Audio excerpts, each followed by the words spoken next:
Гей, прывітанне. У нас асушальнік. Паставіў яго на 3 гадзіны працаваць. І паглядзім, наколькі змянілася вільготнасць. Зараз 70%. І праз 3 гадзіны 57% вільготнасць. Паказвае сам асушальнік абы што на табло.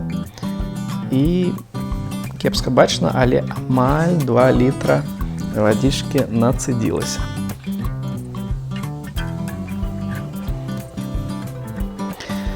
Выліваем вадзічку. Асушальнік даволі добры.